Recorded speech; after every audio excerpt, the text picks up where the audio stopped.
Bismillahirrahmanirrahim. Assalamualaikum warahmatullahi wabarakatuh. Alhamdulillah wa syukrulillah wa la hawla wa la quwata illa billah. Ashhadu an la ilaha illallah wahdahu la syarikalah. Wa ashhadu anna Muhammadan abduhu wa rasuluhu la nabiyya wa la rasula ba'dah. Wa sallallahu ala rasulillah wa ala alihi wa sahbihi wa mawalah. Para pemirsa yang berbahagia dimanapun panjenengan semua berada, Alhamdulillah kita bersyukur kepada Allah Subhanahu Wa Taala.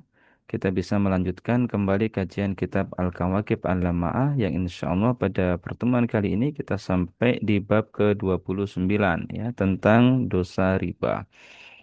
Salawat dan salam semoga tetap terlimpah curahkan kepada baginda Nabi Agung Muhammad Sallallahu Alaihi Wasallam, keluarga beliau, para sahabat beliau, para tabi'in, wa tabi'in tabi'in, dan semua umat Islam hingga akhir zaman kelak ya, ketika datang yaumul kiamah, kita berharap kita semua dikumpulkan di barisan umat Rasulullah Muhammad Sallallahu Alaihi Wasallam dan mendapatkan syafaat dari beliau biidznillah taala amin Allahumma amin.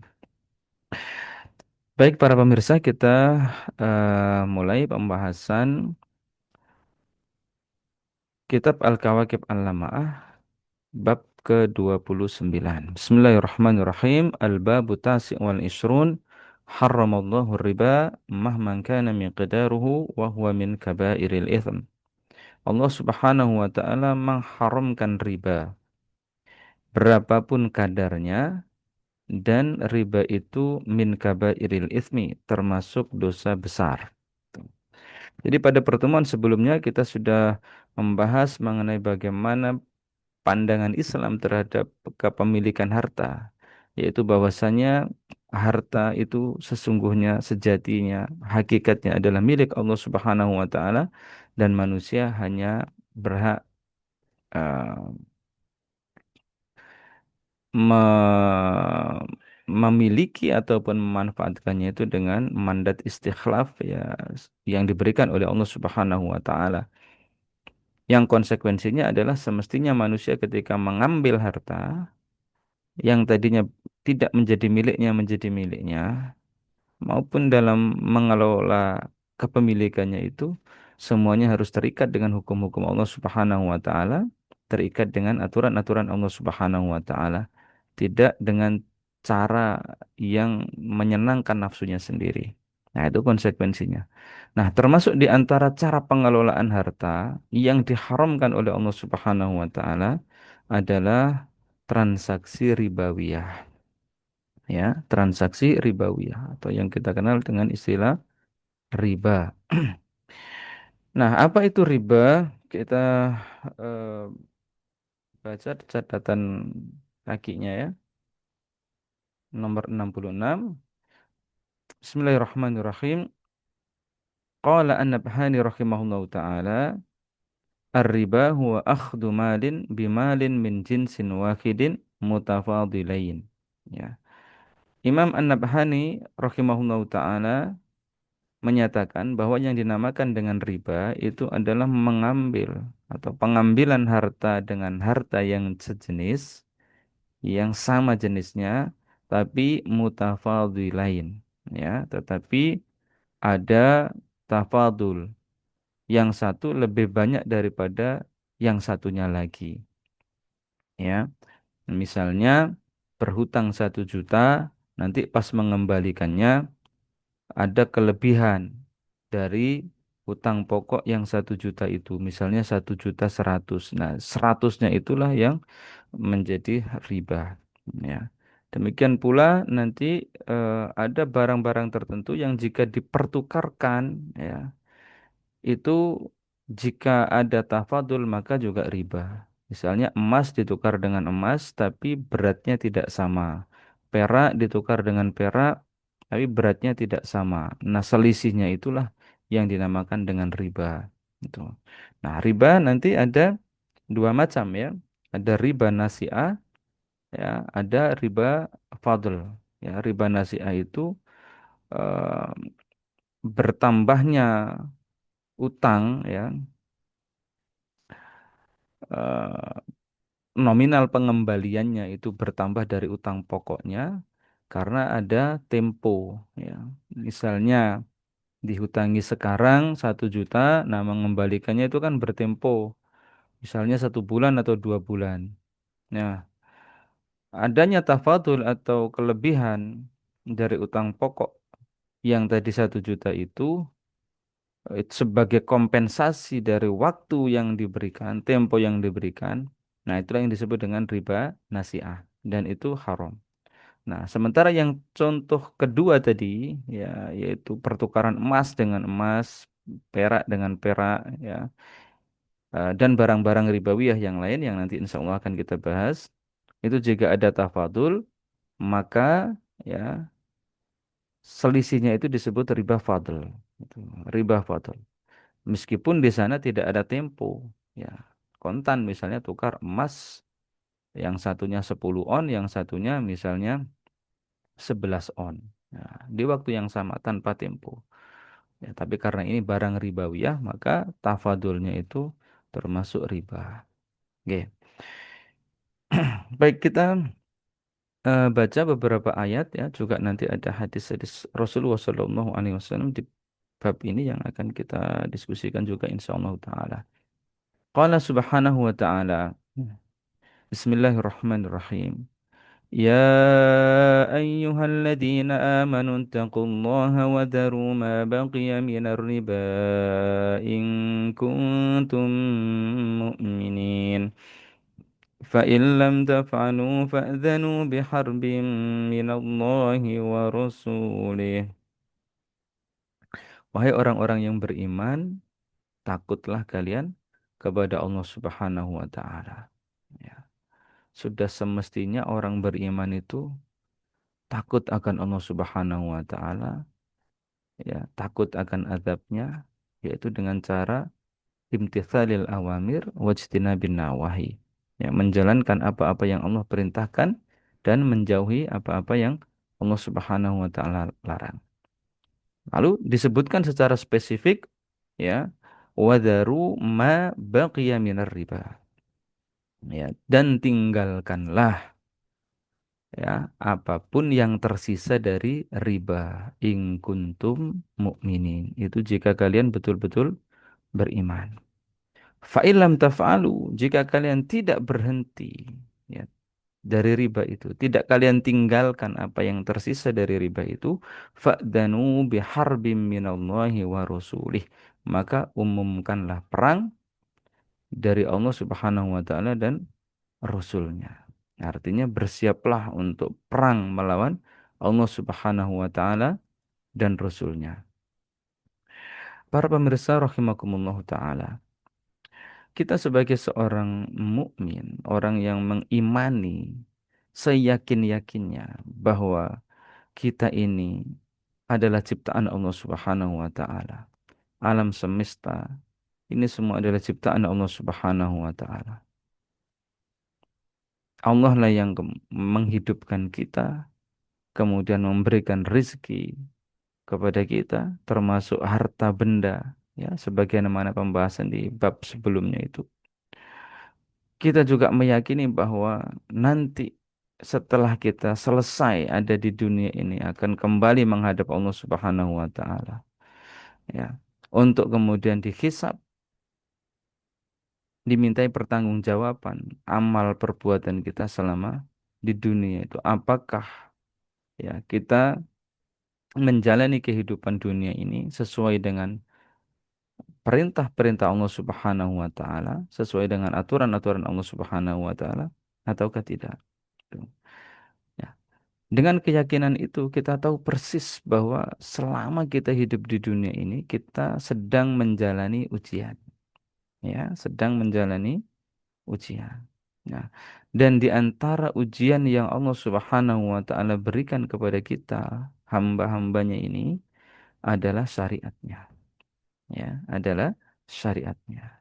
Jadi syariat Allah Subhanahu wa taala itu adalah bagian dari ujian. Apakah kita mau tunduk kepada syariat Allah Subhanahu wa taala itu, ya, ataukah kita menyimpang darinya dan mengikuti hawa nafsu. Nah, termasuk salah satu di antara ujian besar yang diberikan oleh Allah Subhanahu wa taala kepada kita, ya, para hambanya ini adalah larangan riba. Besar mengapa? Karena saat ini kita hidup di alam kapitalisme, di mana riba merupakan eh, pilar yang sangat penting dalam kehidupan ekonomi kapitalistik. Ya, itu. Ekonomi berjalan ya dengan topangan sistem ribawiyah. Gitu.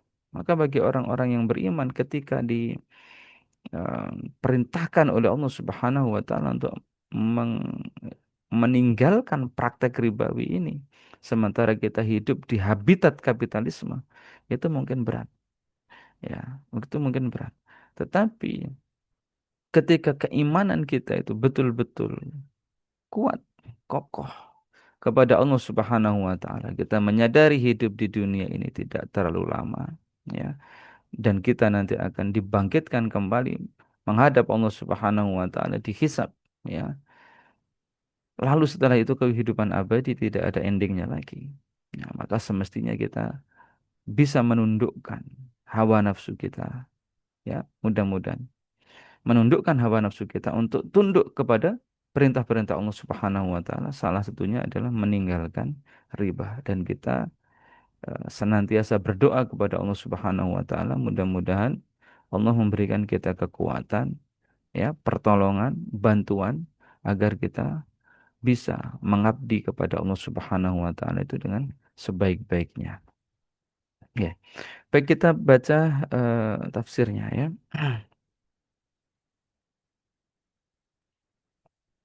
Tafsir dari ayat ini.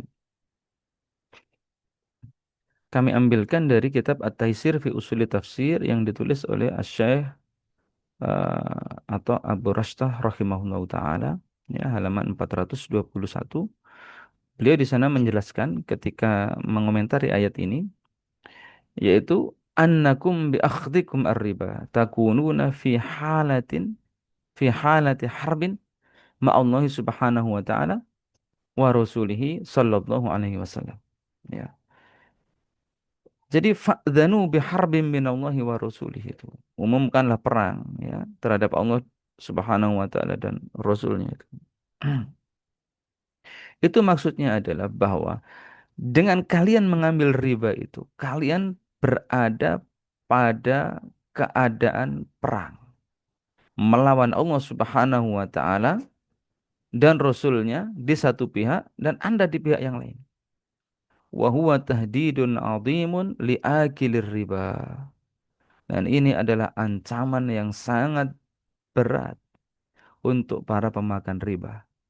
Wa bayanun balighun li fadha'ati jarimatir riba. Ya, dan ini merupakan penjelasan yang segamblang-gamblangnya bahwa praktek yang dianggap biasa dalam masyarakat kapitalistik itu sesungguhnya dalam kacamata Islam adalah tindak kriminal yang luar biasa berat. Wa may yaqdiru ala harbillahi wa rasulih, dan siapakah yang mampu memenangkan pertempuran melawan Allah Subhanahu wa taala dan rasulnya, sementara Allah Subhanahu wa taala adalah zat yang bukan saja mengendalikan alam semesta yang begini luas, tetapi juga menciptakannya, bisa menghancurkannya kapan saja. Ya, kekuatannya tidak terbatas. Maka tidak mungkin ada makhluknya, apalagi makhluk selemah manusia ini, yang mampu memenangkan pertempuran melawan Allah Subhanahu wa taala dan Rasulnya. Dan kita berdoa mudah-mudahan Allah Subhanahu wa taala mengeluarkan kita, ya, menghindarkan kita dari keadaan-keadaan di mana kita diperangi oleh Allah Subhanahu wa taala dan Rasulnya. Nauzubillahi min dzalik, tsumma naudzubillah. Kemudian ayat berikutnya di Quran surah Ali Imran ayat 130, Allah Subhanahu wa taala berfirman, "Ya ayyuhalladzina amanu la ta'kulur riba adhafan mudha'afah wattaqullaha la'allakum tuflihun." Wahai orang-orang yang beriman, ya, untuk kesekian kalinya Allah Subhanahu wa taala menyeru kita dengan status kita sebagai orang beriman. Jadi yang dipertaruhkan di sini adalah keimanannya. Kalau kalian benar-benar beriman, nah begitu. Maka la ta'kulur riba. Janganlah memakan riba. Adhafan mudha'afa. Secara berlipat ganda. Wattaqullaha la'allakum tuflihun. Dan bertakwalah kepada Allah. Takutlah kalian kepada Allah Subhanahu wa taala, la'allakum tuflihun, agar kalian beruntung, agar kalian terbebas dari siksa nanti di yaumil hisab, di neraka, ya, agar kalian masuk surga, gitu. Ya. Nah, di dalam ayat ini Allah Subhanahu wa taala melarang kita untuk memakan riba adhafan mudha'afa, secara berlipat ganda. Nah, apakah dengan demikian maka kita boleh memakan riba yang tidak berlipat ganda? Tidak seperti itu pengertiannya. Tuh. Kita lihat tafsirnya ya. Imam Asy-Syaukani rahimahullah taala menjelaskan, ya, catatan kaki nomor 68, adhafan mudha'afa, ya, laisa litaqyidin nahyi, bukan dalam rangka pembatasan terhadap larangan. Nah, bukan dalam rangka pembatasan terhadap larangan. Oh, yang dilarang itu yang adhafan mudha'afa saja. Oh, yang dilarang itu kalau berlipat ganda. Gitu. Kalau tidak berlipat ganda maka tidak dilarang. Bukan seperti itu. Adhafan mudha'afa, ya. Di dalam ayat ini laisa ditaqyidin nahi. Tidak dalam rangka membatasi larangan tadi. Lima huwa ma'lumun min tahrimir riba ala kulli halin. Karena sudah maklum bahwa riba itu diharamkan di dalam Islam ala kulli halin. Dalam semua keadaannya. Baik adhafan mudha'afatan ataupun bukan adhafan mudha'afah. Ya. Misalnya dalam ayat yang sebelumnya. Allah Subhanahu wa taala memerintahkan wadaru ma baqiya minar riba, dan tinggalkanlah ma baqiya. Ma itu berarti apa saja yang menjadi sisa riba. Nah, dalam ayat ini kan jelas bahwa yang harus ditinggalkan itu adalah riba dalam jenis apapun. Ma baqiya minar riba, baik yang besar maupun yang kecil-kecil. Nah, gitu. Maka di dalam Quran surah Ali Imran ayat 130 itu, ya, meskipun di sana ada hal adhafan mudha'afatan, ya, keadaan adhafan mudha'afatan tadi itu bukanlah merupakan takyid dari larangan memakan riba. Tuh. Misalnya contoh yang lain di dalam Quran surah Al-Ahzab, Allah Subhanahu wa taala eh, melarang para istri Nabi itu untuk bertabarruj, ya, bertabarruj. Ya kan ayatnya waqarna fi buyutikunna wala tabarrujna tabarrujal jahiliyatil ula. Tuh. Dan tinggallah kalian di rumah-rumah kalian dan janganlah kalian itu bertabarruj, ya, secara nopo tabarruja jahiliyatil ula, dengan bertabarrujnya orang-orang jahiliyah di masa dulu, di masa awal. Apakah dengan begitu boleh kemudian bertabarruj dengan cara orang jahiliyah yang zaman akhir? Ya, enggak begitu, ya. Itu untuk apa? Ya, hal atau keadaan yang seperti ini itu dicantumkan, gitu. Ya, adalah kepentingannya, ya, kalau menurut penjelasan Imam Asy-Syaukani, ya, walakinnahu ji'a bihi bi'tibari ma kanu alaihi minal adati allati ya'tadunaha birriba, ya. Tetapi adanya hal, ya, atau nopo kata keterangan tadi itu adhafan mudha'afatan, ya, itu datang dalam rangka untuk menjelaskan bagaimana kebiasaan orang-orang yang dulu, ya, di zaman turunnya ayat ini itu melakukan pelanggaran dalam persoalan riba. Kebiasaannya begitu, ribanya itu adhafan mudha'afatan. Nah, begitu. Nah, tetapi sekali lagi, ya, eh, keterangan adhafan mudha'afatan tadi itu bukan merupakan takyid, bukan merupakan takyid. Oke. Baik, kita lanjutkan.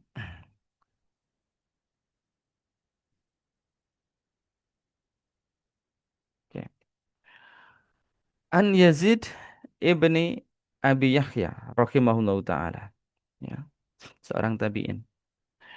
Qala, beliau berkata, Sa'altu Anas ibn Malik radhiyallahu an. Aku bertanya kepada Anas bin Malik, ya, seorang sahabat Rasulullah sallallahu alaihi wasallam yang agung, ya. Beliau termasuk di antara para muksirin, fi riwayatil hadis, ya, termasuk sahabat yang banyak sekali riwayat hadisnya, ya, bersama Abu Hurairah, bersama Ibunda Aisyah radhiyallahu anhu.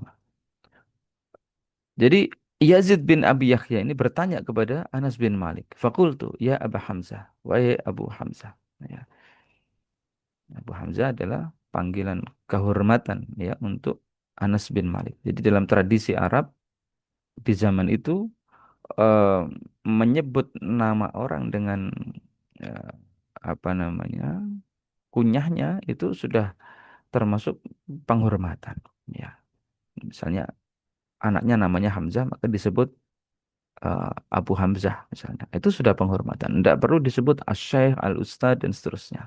Tidak ada di zaman itu. Ya, cukup disebut, misalnya nama anaknya. Ya, bapak dari siapa. Nah, contohnya ini, ya Aba Hamzah. Ar-rajulu minna yuqridu akhahul mala fayuhdi ilaihi. Ada seorang laki-laki di antara kami itu yang memberikan qard, memberikan utangan kepada saudaranya berupa almal, berupa harta. Fayuhdi ilaihi, lalu dia diberi hadiah. Faqala, maka Anas bin Malik, ya, Abu Hamzah radhiyallahu an berkata, qala Rasulullah sallallahu alaihi wasallam, idza aqrada ahadukum qardan fa ahda ilaihi tabaqan fala yaqbalhu aw hamalahu ala dabatin fala yarkabha illa ay yakuna bainahu wa bainahu qabla dhalik. Akhrajahu Ibnu Majah fi sunanihi wal Baihaqi fi sunanihi al-kabir wa Tabrani fil Awsat, ya. Rahimahumullah taala. Jadi Anas bin Malik kemudian menyampaikan sebuah hadis dari Rasulullah Shallallahu Alaihi Wasallam, di mana beliau Shallallahu Alaihi Wasallam bersabda, jika kalian memberikan qard, memberikan utangan, ya, kepada seseorang, lalu dihadiahi berupa piring misalnya, fala yaqbalhu, maka hendaknya dia tidak menerimanya. Au hamalahu ala dabatin, atau misalnya dia diberikan tumpangan untuk, naik kendaraannya, ya, naik untanya misalnya. Fala yarkabha, maka jangan numpang, jangan ikut naik, ya. Illa ayyakuna bainahu wa bainahu qabla dzalika, kecuali tradisi memberi hadiah ini, memberi tumpangan ini sudah terjadi di antara dua orang yang terlibat akad utang piutang ini sebelum terjadinya akad tersebut. Nah, kalau itu tidak ada masalah. Tapi dulu tidak pernah ngasih tumpangan, dulu nggak pernah ngasih hadiah. Tapi setelah diberi utangan, kok dia memberi hadiah. Nah, ini jangan diterima oleh orang yang memberi utangan tadi. Bisa termasuk riba. Nah, itu ya, jika akadnya qard. Ya, jika akadnya qard. Tuh. Ya, akad qard itu kan akad dain yang spesifik, ya. Kalau dain itu utang secara umum. Tuh. Utang secara umum. Qard itu bagian dari dain, tapi ini spesifik banget, ya. Ya, kalau dain yang lebih umum itu contohnya misalnya begini. Saya membeli sebuah buku misalnya dari seseorang, anggaplah si fulan. Buku sudah diserahkan kepada saya, tapi uangnya belum saya bayarkan. Gitu. Saya berjanji membayarkannya itu bulan depan misalnya. Nah, gitu. Nah, saya kan punya utang tuh kepada si fulan. Maka ini disebut dain saja, tidak masuk qard. Tuh. Jadi utang yang terbentuk atau apa, terjadi karena adanya akad lain, gitu. Karena adanya akad lain. Nah, kalau qard itu ya akadnya itu memang akadnya qard itu. Misalnya saya meminjam, bukan meminjam ya, berhutang 1 juta dari seseorang si fulan. Nah, ini akadnya akad qard. Nah, yang tidak boleh menerima hadiah, gitu. Si pemberi hutang yang tidak boleh menerima hadiah itu jika akadnya akad qard. Nah, itu idza aqrada ahadukum qardan fa ahda ilaihi tabaqan fala yaqbalu. Nah, jika akadnya qard. Kalau akadnya akad dain tidak masalah. Ya, itu. Kalau akadnya akad dain tidak masalah diberi hadiah. Yang penting nanti membayarkannya itu ya tidak ada ribanya. Tuh, tidak pas membayarkannya itu tidak ada kelebihan dari eh, dain yang diberikan gitu. Oke, kemudian hadis berikutnya. Nah, hadis berikutnya ini membahas tentang riba jenis kedua. Tadi kan ada dua ya jenis riba itu. Ada yang riba nasi'ah, ada riba fadl. Nah, yang qard tadi itu riba nasi'ah. Nah, itu riba nasi'ah. Dain tadi itu kalau memang ada ribanya ya maksudnya riba nasi'ah. Tapi kalau ini ya yang akan kita bahas setelah hadis ini adalah riba fadl, yaitu riba yang munculnya itu karena ada tafadul ya atas terjadinya tukar menukar barang-barang ribawi. Nah, barang-barang ribawi itu disebutkan ada 6 dalam hadis ini yang akan kita baca ya. Hadis Rasulullah Shallallahu Alaihi Wasallam dari sahabat Ubadah bin As-Samit radhiyallahu an. Qala Rasulullah Shallallahu Alaihi Wasallam, "Adz-dzahabu bil-dzahabi wal-fiddatu bil-fiddati wal-burru bil-burri wasy-sya'iru bisy-sya'iri wat-tamru bit-tamri wal-milhu bil-milhi mithlan bi-mithlin sawa'an bisawa'in yadan biyadin fa idza ikhtalafat hadhihi al-asnaf fabi'u kaifa syi'tum idza kana yadan biyadin." Jadi Rasulullah Shallallahu Alaihi Wasallam bersabda, ya, dalam hadis ini beliau sebutkan 6 jenis barang ribawi, gitu. Emas dengan emas, perak dengan perak, ya. Kemudian gandum dengan gandum, jewawut dengan jewawut, kurma dengan kurma, garam dengan garam. Nah, itu 6 ya. Jadi emas dengan emas, perak dengan perak, gandum dengan gandum, jewawut, barley ya kalau bahasa Inggrisnya. Jewawut dengan jewawut. Kemudian kurma dengan kurma, garam dengan garam. 6 barang ini jika ditukar antara satu dengan yang lainnya yang sejenis ya, maka mithlan bimithlin sawaan bisawain. Jumlahnya harus sama, bobotnya harus sama, dan ya dan biadin kontan, tidak diutang, gitu. Faidah ikhtalafat hadhil asnaf. Nah, jika berbeda, misalnya emas dengan perak, atau gandum dengan jewawut, ya, atau kurma dengan garam, misalnya. Jika berbeda, fabi'u kaifa syi'tum. Maka terserah ya.